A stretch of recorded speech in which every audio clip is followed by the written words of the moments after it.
به نام آن خدای مهربان، کنم آغاز این درس و پیام. عزیزان دل، ذکر مخصوص روز جمعه این صلوات به پیامبر صلی الله علیه و سلم است. ذکر روز عرفه باشد این لا اله الا الله وحده لا شریک له. شب قدر نیز ذکر خاص و یا دعای دارد. مادرمان عایشه رضی الله عنها از پیامبر صلی الله علیه و سلم پرسیدند: ای رسول خدا، گویید که اگر شب قدر را دریابم چی دعا کنم؟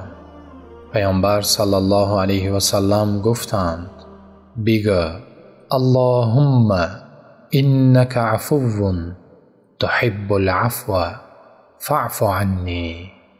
خدایا، تو بخشنده ای، بخشیدن را دوست می‌داری، بنابراین مرا ببخش. این است دعای موسم بخشایش گناهان که بندگان آن شب را زنده می‌دارند تا مورد بخشایش خداوند قرار گیرند. وقتی انسان مورد عفو و بخشش خدا قرار می‌گیرد، این معنای آن را دارد که او به جنت کامیاب می‌شود، از دوزخ نجات می‌یابد، در قیامت رستگاری می‌یابد و از حساب روز جزا خلاص می‌شود.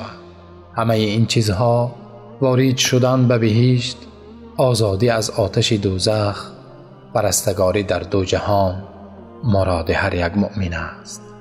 عزیزان دل، شخصی که در این شب مورد بخشش قرار می‌گیرد، تمام غم‌های او برطرف می‌شود و در محشر حساب آسان او را منتظر است. حساب آسان این که نامه اعمالش به دست راست داده می شود و مورد پرسجو قرار نمی گیرد. پیامبر صلی الله علیه و سلم که یکی از خصوصیتشان کوتاه بیانی بود، در این دعای کوتاه رستگاری انسان را خلاصه نمودند. برای آنکه انسان هیجان زده در این شب خود را بین دعاهای گوناگون سرگم احساس نکند، حکمت این شب گرامی را به بخشش ربط دادند. باز در حکمت این دعا چنین گفتند: عارفان وقتی در آخر رمضان عبادت خود را کم می‌بینند و آن را نقصاندار می‌شمارند، از خدا برای چنین کمبودی طلب آمرزش گناه می‌کنند.